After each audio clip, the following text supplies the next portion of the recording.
항상 어떻게 하자?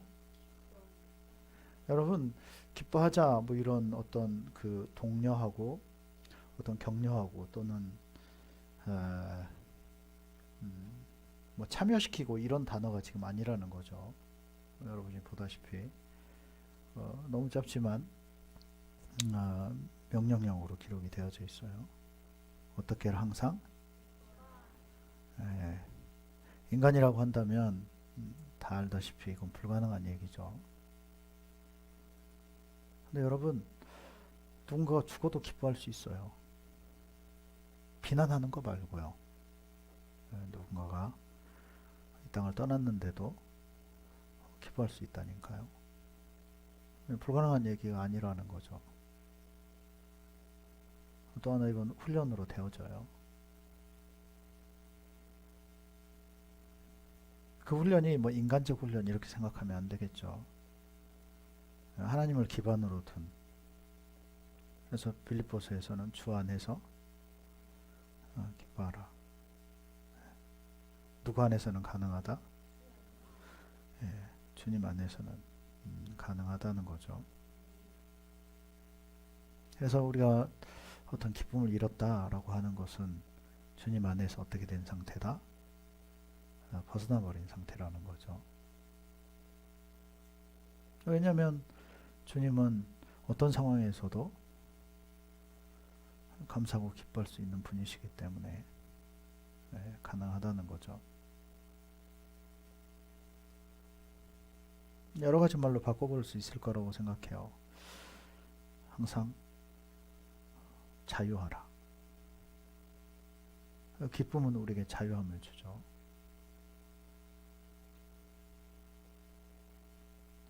항상 주님과 함께하라.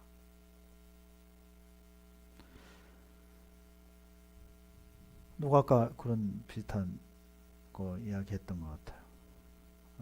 항상 웃어라. 항상 웃어라. 항상 긍정하라. 항상 승리하라. 다 비슷한 어떤 의미들이 담겨져 있지 않나 생각해 봅니다.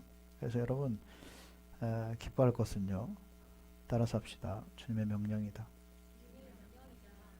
옆에 분에게 주님의 명령입니다. 한 번 더요. 주님이 그것을 기뻐하십니다. 네. 네, 시편 100편에서 그런 고백을 합니다. 온 땅이여 여호와께 즐거운 찬송을 부를지어다.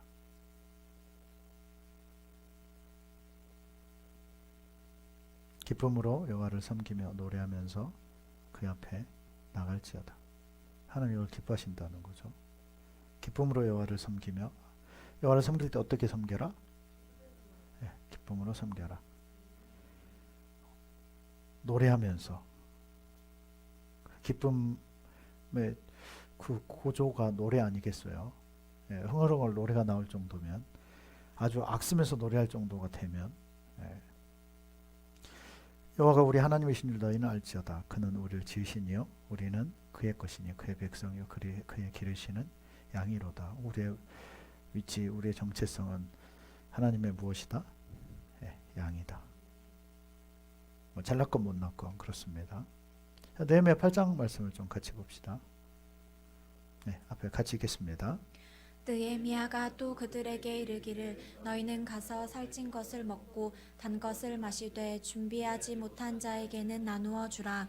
이 날은 우리 주의 성일이니 근심하지 말라. 여호와로 인하여 기뻐하는 것이 너희의 힘이니라 하고, 레위 사람들도 모든 백성을 정숙하게 하여 이르기를 오늘은 성일이니 마땅히 조용하고 근심하지 말라 하니, 모든 백성이 곧 가서 먹고 마시며 나누어 주고 크게 즐거워하니 이는 그들이 그 읽어 들려준 말을 밝히 알미라.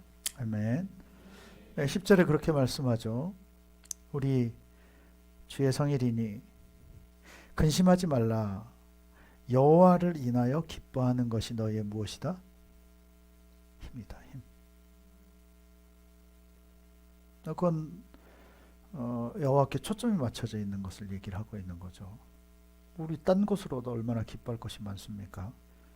어쩜 하나님이 지금 이맘때 그것을 점검하고 있는 때가 아닌가 하는 생각을 해봐요. 과연 하나님께 여호와께 정말 우리가 온전하게 초점이 맞춰져 있는가? 예수님께만 온전히 초점이 맞춰져 있는가? 우리가 살다 보면 무뎌지죠. 무감각해지고요. 어떤 일이 생겨봤을 때 우리가 깨달아지는 거죠. 어떤 일이 생겼나요? 어떤 어려운 일이라든지 어떤 고난이 있나요? 그때도 여러분이 여호와께 만약 집중이 되어져 있다라고 한다면 문제될 것은 없다는 거예요. 여호와로 인하여 기뻐하는 것이 너희의 힘이다. 아멘.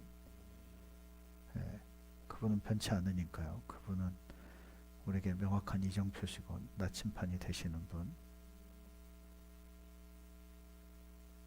여전히 우리를 사랑하시고요. 여전히 우리에게 기대를 걸고 계시고 우리의 어떤 삶의 목적을 명확하게 가지고 계시는 분, 실수가 없으신 분, 좌절하지 않으시는 분. 옆에 분에게 그런 고백을 합시다. 하나님께 답이 있습니다.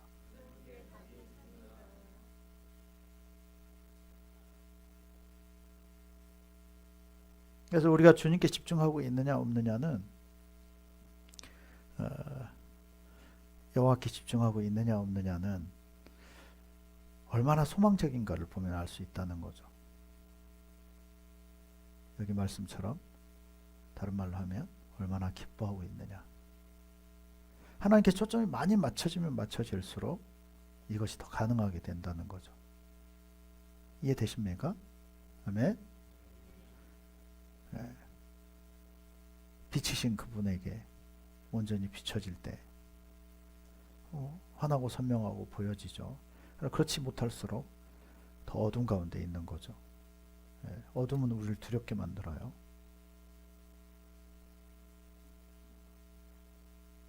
어둠은 한 치 앞도 못 내다보게 만드는 거죠. 네, 여러분 그분은 우리를 치료하는 광선 되십니다. 아멘. 네, 완벽한 분이세요. 그리고 그분은 우리의 모든 것을 다 이해하시는 분. 예수님은 우리의 모든 것을 이해하시는 분. 심지어 그분은 실제로 우리보다 더한 것을 겪으셨어요.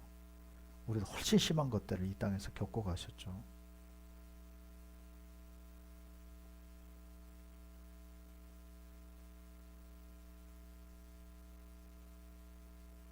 기쁨은요,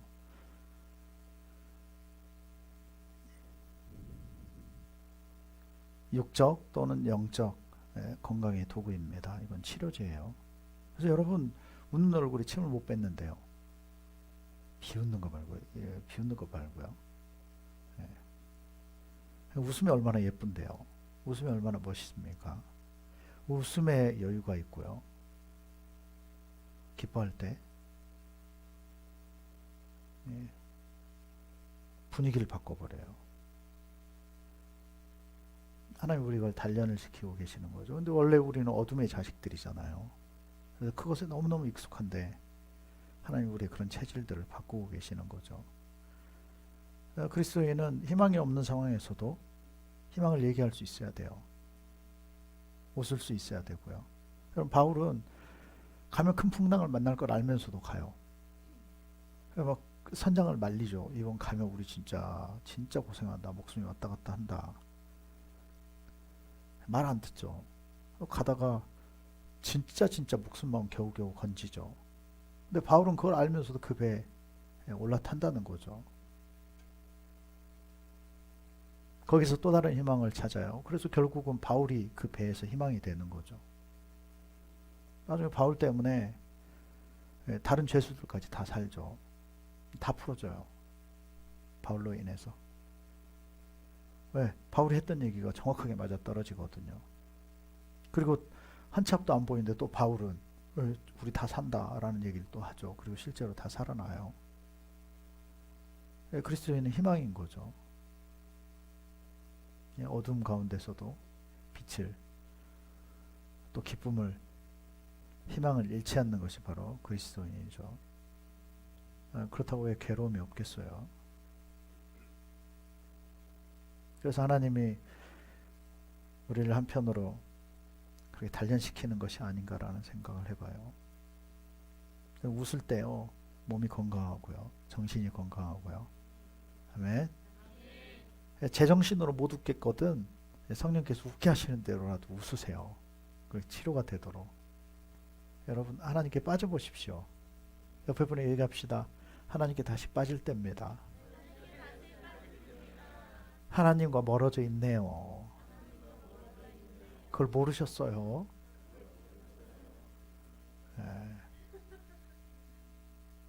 기름 부음은 그렇습니다. 그분과 얼마나 가깝냐, 친근하냐의 차이예요. 오늘 하나님과 우리가 함께 할 때 그 하나님 안에서 우리에게 놀라운 것들이 주어진다는 거죠. 그래서 모든 것을 이길 수 있는 이런 그것이 기쁨입니다. 아멘. 예.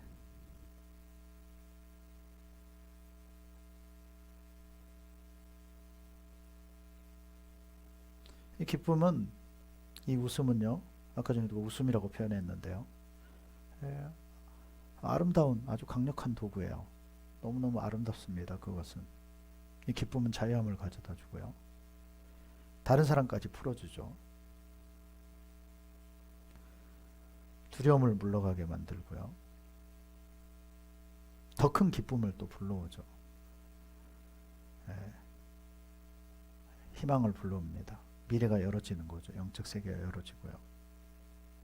그리고 많은 대상들을 또 평안케 만들죠. 하나님이 함께 하시는 놀라운 증거가 기쁨이에요. 왜? 그 기쁨의 근원이 하나님의 것이기 때문에. 여러분, 하나님을 잃으면 기쁨도 다 같이 사그러들어 버리는 거죠. 다시 옛날로 돌아간다는 거죠. 그래서 잘 점검해 봐야 돼요. 하나님 우리 때로는 테스트 하시죠. 점검하십니다. 희락에 대해서 성경에서는 양약이다라고 표현을 해요. 반대가 뭘까요? 기쁨의 반대가 뭘까요? 찔통이요? 기쁨의 반대가 뭐죠? 성경에서는 근심이다라고 표현합니다. 이 근심은요, 뼈를 상하게 만들어요. 다른 말로 하면 수명이 줄어든다는 거죠. 약화가 되고 줄어든다는 거예요. 자, 그 말씀 한번 봅시다. 잠언 17장 22절. 잠언 17장 22절. 자, 같이 읽겠습니다. 마음의 즐거움은 양약이라도 심령의 금심은 뼈를 마르게 하느니라.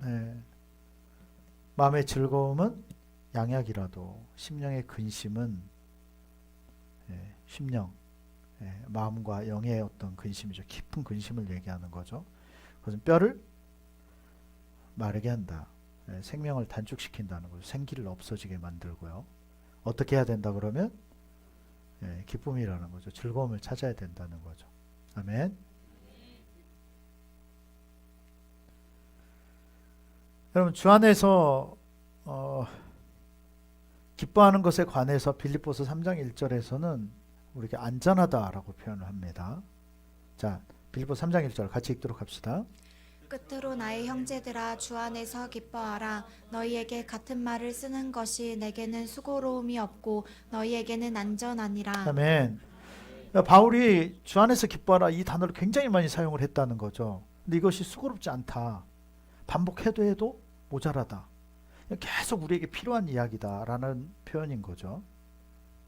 그리고 그것이 너희에게, 우리에게 안전하다라고 표현합니다. 우리가 지켜지는 비결이 뭐다? 기뻐하는 것. 기쁨은요, 응답을 불러옵니다. 하나님의 응답을 불러와요. 반대로 얘기하면 기뻐하지 않으면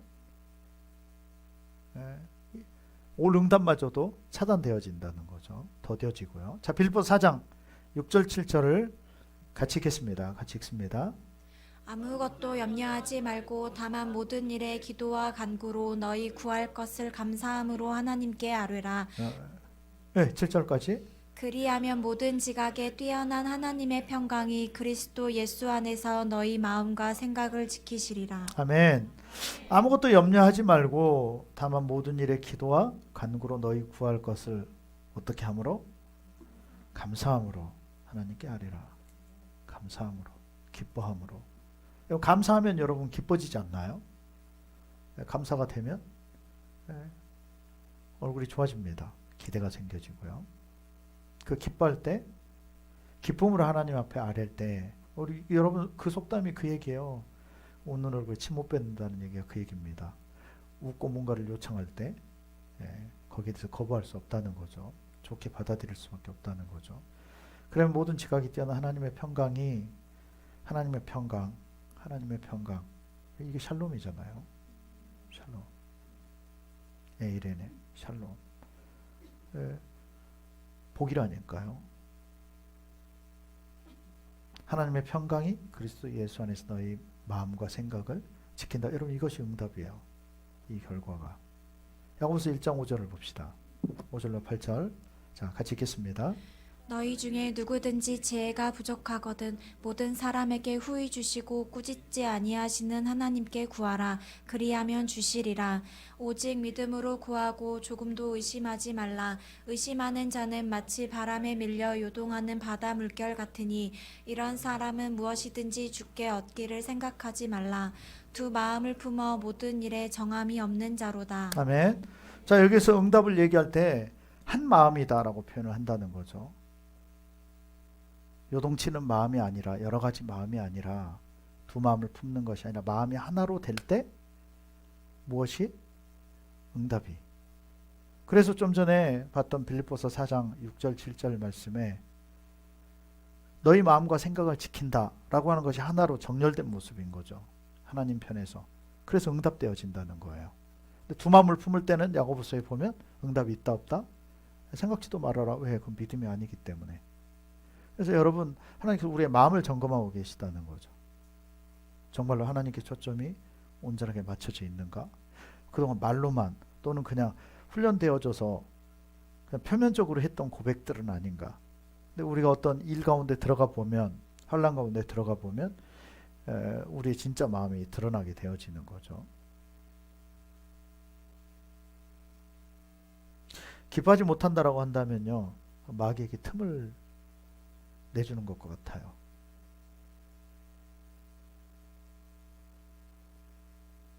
마귀의 밥이 되는 거죠. 어때, 밥이 되실래요? 네.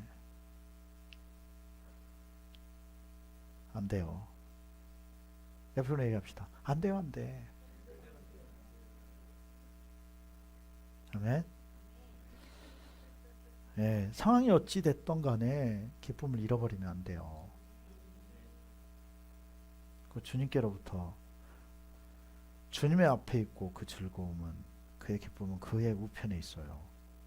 그분은 우리와 함께 하십니다. 여러분 그분을 다시 인식해야 돼요. 무엇을 가동하라? 믿음을 가동해요. 예, 믿음은 우리에게 다시 무엇을 준다? 기쁨을 줘요. 믿음 안에 희망이 있습니다. 믿음 안에 소망이 있어요. 그래서 이 마귀의 밥이 되지 않고 마귀를 이기는 비결이 뭐냐? 그게 바로 따라서 합시다. 자족하는 법이다. 바울이 여기에 대해서 얘기하죠. 자, 빌립보서 4장 말씀을 같이 보도록 합시다. 11절로 13절입니다. 같이 읽겠습니다. 자, 같이 읽습니다. 내가 궁핍함으로 말하는 것이 아니니라. 어떠한 형편에든지 나는 자족하기를 배웠노니 나는 비천에 처할 줄도 알고 풍부에 처할 줄도 알아. 모든 일 곧 배부름과 배고픔과 풍부와 궁핍에도 처할 줄 아는 일체의 비결을 배웠노라. 내게 능력 주시는 자 안에서 내가 모든 것을 할 수 있느니라. 아멘. 궁핍해도 잘 줄 알고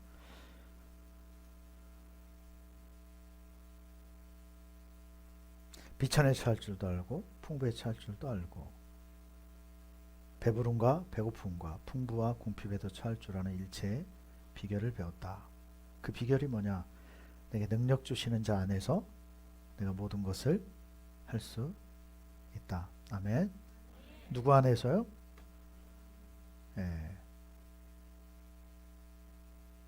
내 마음을 그분은 만지실 수 있거든요. 그분은 이해해 주실 수 있고요. 충분히 위로해 주실 수 있는 분이고요. 어쩌면 그런 사인 아니겠습니까? 주님 안에서 찾기를 원하시는 거죠. 믿음은 기쁨, 다른 말로 긍정적인 데서 출발이 되어지는 거죠.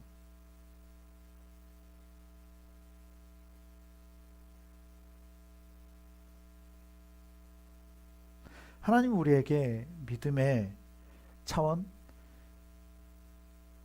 어느 정도의 믿음을 원하시는지에 관해서 성경 우리에게 말씀하고 있습니다. 그 기준을 우리에게 제시하고 있어요. 베드로 사도는 거기에 대해서 이렇게 설명을 하고 있습니다. 베드로전서 1장 6절부터. 자, 여러분 세 번째 단계 영혼 구원까지 다다르는 것에 관한 말씀이에요. 자, 베드로전서 1장 6절로 9절 같이 읽겠습니다. 그러므로 너희가 이제 여러 가지 시험으로 말미암아 잠깐 근심하게 되지 않을 수 없으나 오히려 크게 기뻐하는도다. 너희 믿음의 확실함은 불로 연단하여도 없어질 금보다 더 귀하여 예수 그리스도께서 나타나실 때에 칭찬과 영광과 존귀를 얻게 할 것이니라. 예수를 너희가 보지 못하였으나 사랑하는도다. 이제도 보지 못하나 믿고 말할 수 없는 영광스러운 즐거움으로 기뻐하니 믿음의 결국 곧 영혼의 구원을 받음이라. 아멘. 네, 여러분 영혼 구원 받는 단계를 베드로 사도는 이렇게 표현을 한다는 거죠. 그러므로 너희가 이제 여러 가지 시험으로 말미암아 잠깐 근심하게 되지 않을 수는 없으나 오히려 어떻게 한다? 크게 기뻐한다.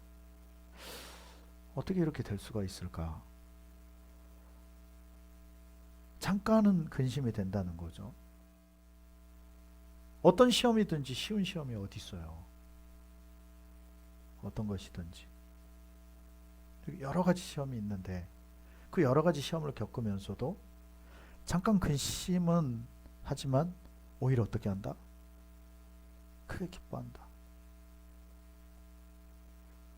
뭘 얘기하겠어요? 하나님에 대한 철저한 신뢰죠. 철저한 신뢰예요. 막 그것 때문에 좌절하고 꺾여버리고 포기해버리고, 아까 누군가가 포기하지 않는 것에 대해서 참 이렇게 고백했던 것이 생각이 나는데, 꺾이지 않는다는 거죠. 본질이 흔들리지 않는다는 거죠. 하나님의 그 선하심을 철저하게 믿고 바라보고 있다는 거죠. 너희 믿음의 확실함은, 여러분 보세요. 너희 믿음의 확실함은, 지금 베드로가 믿음에 관해서 얘기하고 있다는 거죠. 결국 이 얘기는 얼만큼 근심하느냐가 그 사람의 믿음의 정도라는 소리예요. 얼마나 오랫동안 다운되어져 있느냐가 그 사람의 믿음의 척도라는 거죠. 그런 상황 가운데서도 얼마나 기뻐할 수 있느냐가 그 사람의 믿음의 사이즈라는 거예요. 하나님을 얼마나 신뢰하는지가 거기에서 보여진다는 거죠. 오늘 베드로가 얘기하는 너희 믿음의 확실함은, 믿음이 정말 확실해야 된다는 거죠. 환난을 이겨낼 수 있는 믿음, 어려움을 감당할 수 있는 믿음. 여러분, 그것은 겪지 않으면 그 내성이 안 생겨요. 그래서 오늘 베드로는 너희 믿음이 확실해야 되는데,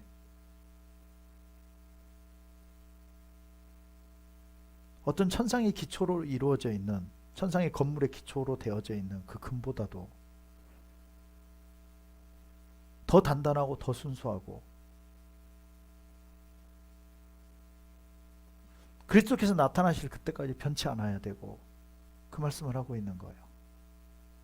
그분이 나타나실 때 칭찬과 영광과 존귀를 얻게 할 그 믿음. 아멘. 여기서 그냥 근시안적으로 잠깐 세워지는 차원이 아니고, 아무리 시간이 가도 변치 않고 단단하게 세워지고 그분을 여전히 신뢰하고. 그래서 여러분, 그 과정은 환경을 통한 구원이 계속 단계적으로 이루어져야만 믿음의 사이즈가 커지는 거죠.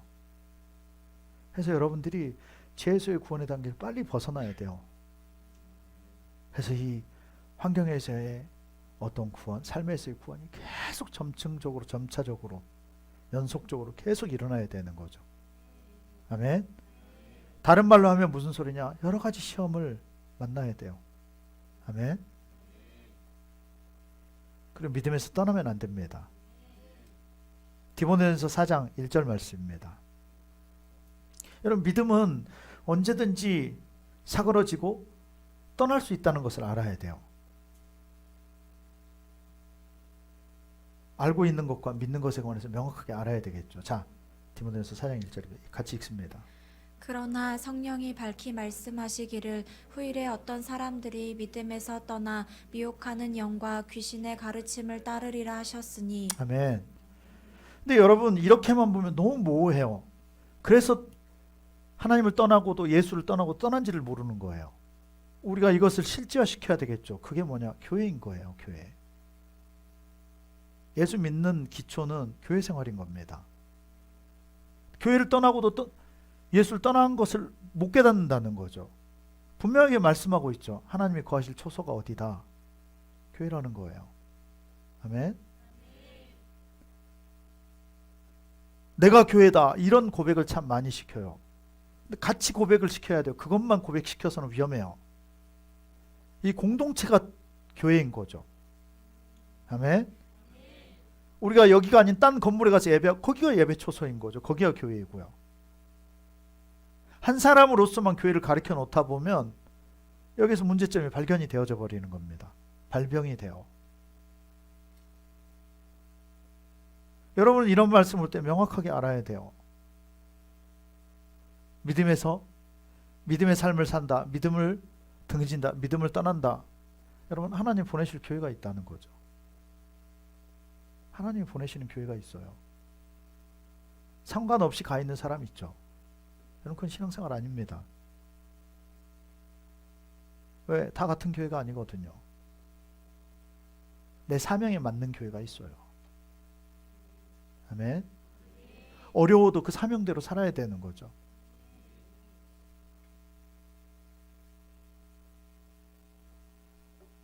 사탄의 그 전략들이 있잖아요. 세상에서 예배하라는 거죠. 멀리 갈 필요 없이.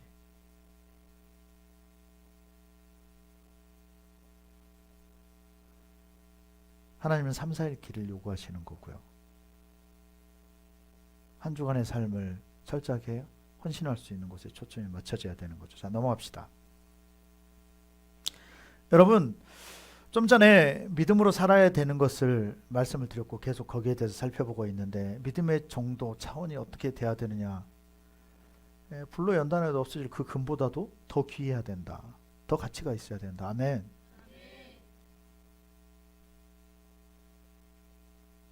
그러면서 시련에 대한 얘기를 했어요. 환난에 대한 얘기를 나누고, 시련, 연단.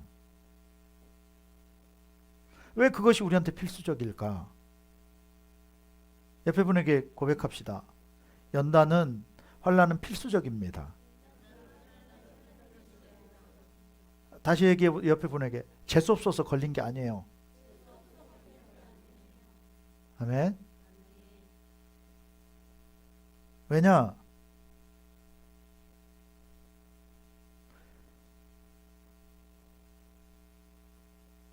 믿음으로 살려고 하면요, 환난이 와요.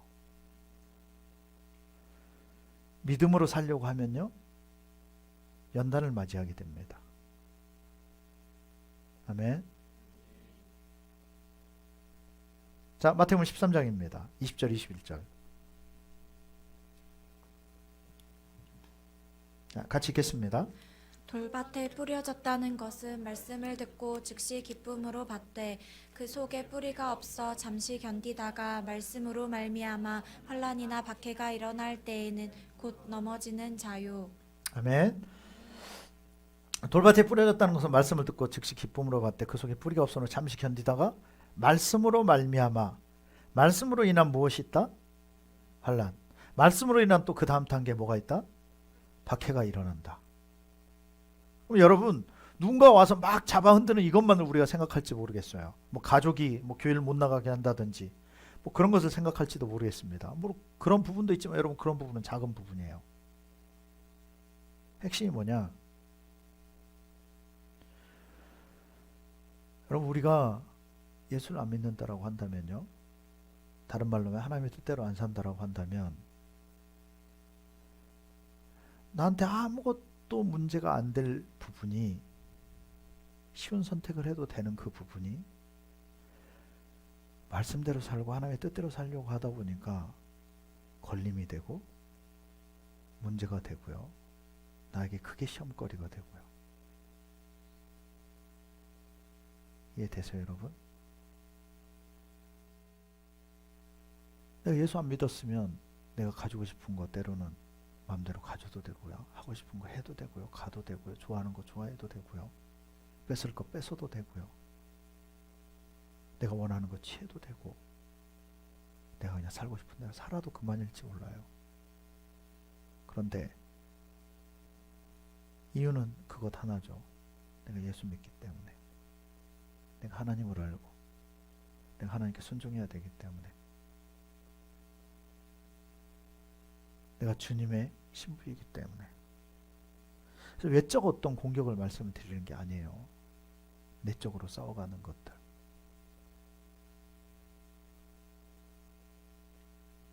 이게 무슨 얘기입니까? 내가 환난 가운데로 들어가는 거예요. 내가 어려운 결단을 하고 내가 어려운 싸움을 싸우고 내가 그렇게 선택을 하고 금식하는 거 마찬가지죠. 우리가 금식을 해보지만 여러분 금식처럼 적응 안 되는 게 어디 있나요? 그렇지 않나요? 그것을 힘든 게 어디 있고 또 금식이 항상 마음대로 안 돼요. 정말 힘들 때는 단 몇 분을 견디기가 어려울 때가 있고요. 하루 이틀 만에 포기할 때도 있고 일하면서 또 해야 되고 얼마나 참 고통스러운가요? 하나님과의 관계성 때문에 아직 실제로 들어가 보지 못한 그 천국 때문에 하나님께 쓰임받고자 하는 것 때문에. 마태복음 5장에서 말씀합니다. 의를 위하여 박해를 받는 자는 복이 있나니 천국이 그들의 것입니다. 나로 말미암아 너희를 욕하고 박해하고 거짓으로 너희를 거슬러 모든 악한 말을 할 때에는 너희에게 복이 있나니 기뻐하고 즐거워하라. 하늘에서 너희의 상이 큼이라. 여러분 하나님 나라는 상이라고 해요. 상. 그 안에 가면 상급으로 나뉜다는 거죠. 너희 전에 있던 선지자들 이같이 박해하였느니라.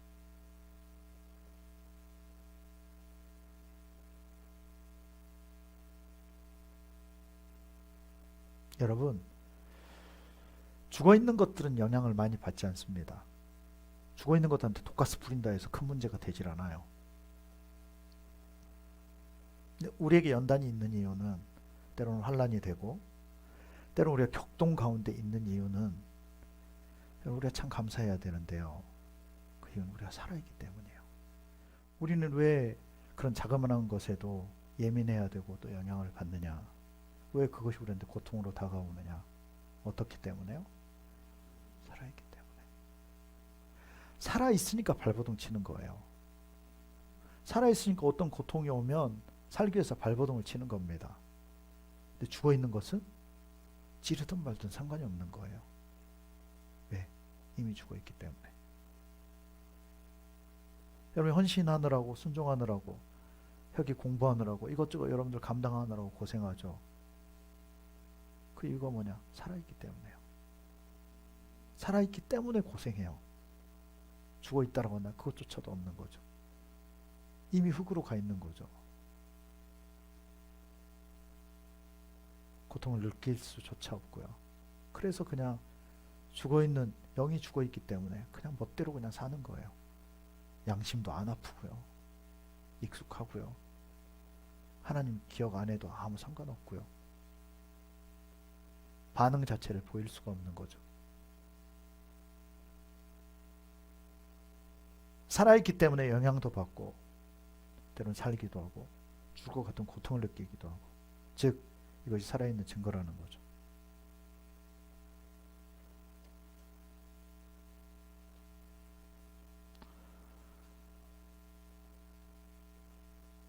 야고보서 1장 말씀을 같이 읽도록 합시다. 12절부터 같이 보겠습니다. 앞에 보고 읽겠습니다. 시험을 참는 자는 복이 있나니 이는 실력 건디어낸 자가 주께서 자기를 사랑하는 자들에게 약속하신 생명의 면류관을 얻을 것이기 때문이라.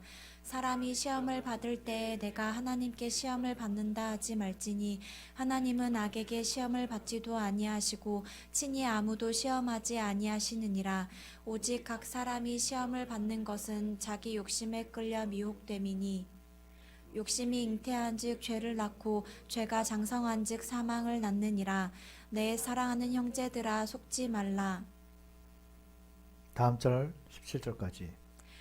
온갖 좋은 은사와 온전한 선물이 다 위로부터 빛들의 아버지께로부터 내려오나니 그는 변함도 없으시고 회전하는 그림자도 없으시니라. 아멘. 아멘. 여러분, 시험은 사람이기 때문에 오는 것이고요. 그런데 그 중심은 자신이고, 그러니까 자신이 우상인 거죠. 욕심이에요. 시험을 통한 유익은요, 시험을 통한 유익이 있다는 거죠. 아멘. 그 유익이 뭐냐? 자신이 우상이라는 걸 깨닫는 거예요. 이번 여러분들 자신에 대해서, 우상에 대해서 여러분 점검해 봤잖아요. 대부분 다 어떻게 나와요? 누가 우상이다? 내가 원하는 것, 내 욕심, 이게 우상인 거죠. 나도 역시 마찬가지예요.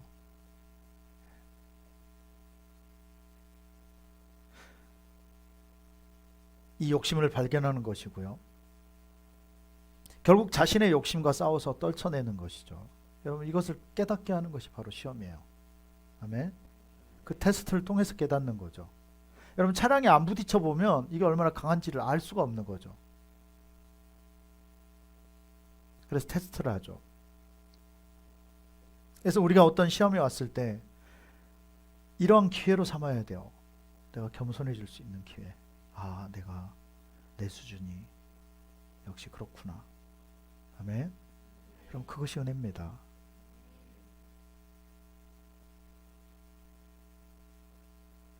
궁극적으로 유익한 거죠. 우리를 겸손하게 하기 때문에. 안 그러면 계속 교만해질 거예요. 내가 잘난 줄 알고, 나아진 줄 알고, 훨씬 뛰어난 줄 알고, 다 된 줄 알고.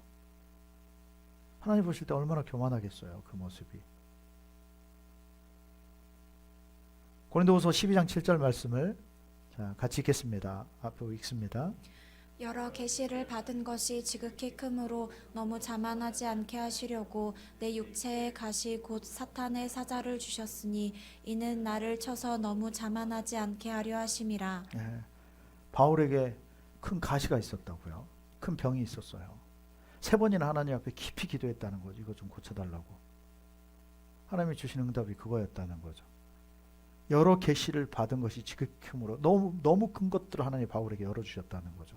그래서 위험하다는 거예요. 잘못하면 이단이 될 수 있고 괴수가 될 수 있는 거죠. 그래서 하나님이 육체 가시를 주셨는데 사탄의 사자를 주셨다. 사탄. 네. 정말 좋지 못한 것을 그 안에 주셨다는 거죠.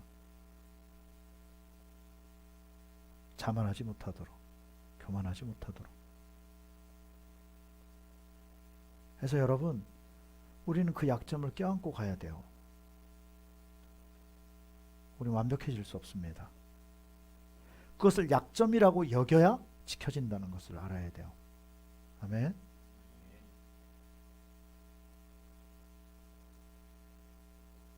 그래서 야고보서가 그런 얘기를 하는 겁니다. 야고보서 1장 2절로 4절입니다. 같이 읽겠습니다. 내 형제들아 내 여러 가지 시험을 당하거든 온전히 기쁘게 여기라. 이는 너희 믿음의 시련이 인내를 만들어내는 줄 너희가 알미라. 인내를 온전히 이루라. 이는 너희로 온전하고 구비하여 조금도 부족함이 없게 하려 함이라. 아멘. 중요한 것은 우리에게 중요한 키워드가 필요한데 인내라는 거예요. 우리에게 필요한 것이 인내예요. 인내. 여러분, 성령의 열매 중에 마지막이 뭡니까? 절제예요. 절제. 물론 앞에서 오래 참으면 인내가 나오지만 마지막이 절제. 가장 중요해요. 그 절제의 바탕이 바로 인내라는 거죠. 그래서 하나님이 문제가 되지 않도록 우리를 인내시키고 계신 거예요. 점점 강도를 높이시고요. 왜? 여러분, 그것 자체가 본게임이 아니라는 것을 알아야 돼요. 그것 자체가 본질이 아니고요. 앞으로 진짜 인내해야 될 일들이 우리한테 주어진다는 거죠. 여러분이 사역이 커지면 커질수록, 우리 교회도 마찬가지고요. 여러분 그릇이 커지면 커질수록, 우리가 지난번에 믿음의 세 가지에 관해서 살펴봤잖아요. 세 번째 단계가 바로 순종하는 믿음, 행함이 있는 믿음. 여러분 그것이 가장 값진 믿음이죠. 그게 살아있는 믿음이에요. 우리 여기만 잠깐 살펴보고요. 쉽시다. 야고보서 1장입니다. 22절에서부터 25절. 자, 같이 읽겠습니다. 너희는 말씀을 행하는 자가 되고 듣기만 하여 자신을 속이는 자가 되지 말라. 누구든지 말씀을 듣고 행하지 아니하면 그는 거울로 자기의 생긴 얼굴을 보는 사람과 같아서 제 자신을 보고 가서 그 모습이 어떠했는지를 곧 잊어버리거니와 자유롭게 하는 온전한 율법을 들여다보고 있는 자는 듣고 잊어버리는 자가 아니요 실천하는 자니 이 사람은 그 행하는 일에 복을 받으리라. 야고보서 2장 14절로 18절도 같이 보겠습니다. 읽습니다. 내 형제들아 만일 사람이 믿음이 있노라 하고 행함이 없으면 무슨 유익이 있으리요 그 믿음이 능히 자기를 구원하겠느냐 이와 같이 행함이 없는 믿음은 그 자체가 죽은 것이라 어떤 사람은 말하기를 너는 믿음이 있고 나는 행함이 있으니 행함이 없는 내 믿음을 내게 보이라 나는 행함으로 내 믿음을 내게 보이리라 하리라. 아멘. 자, 20절로 22절도 보겠습니다. 20절, 22절, 26절까지 자 보겠습니다. 아 허탄한 사람아 행함이 없는 믿음이 헛것인 줄을 알고자 하느냐 내가 보거니와 믿음이 그의 행함과 함께 일하고 행함으로 믿음이 온전하게 되었느니라 영혼 없는 몸이 죽은 것 같이 행함이 없는 믿음은 죽은 것이니라. 아멘. 여러분이 지금 겪고 있는 일들은 그것을 통해서 하나님은 행함을 보신다는 것을 알아야 돼요. 실제로 삶을 돌이키고 바꾸고 그런 상황 가운데서도 하나님을 신뢰하고 그런 여정이죠. 자, 그래서 지금 우리가 살펴본 것은 어떤 자에게 하나님이 기쁨을 주신다? 어떤 자에게 그 기쁨이 지켜진다? 믿음. 믿음이 보호막이에요. 네, 믿음이 강력한 방패입니다. 방패는 막는 도구이기도 하지만 공격하는 도구이기도 해요. 네. 방어가 돼야 그 다음 공격을 할 수 있는 거죠. 어떻게 할 때 믿음이 지켜진다? 어떻게 할 때 기쁨이 지켜진다? 믿음. 무엇으로 지켜진다? 믿음. 아멘.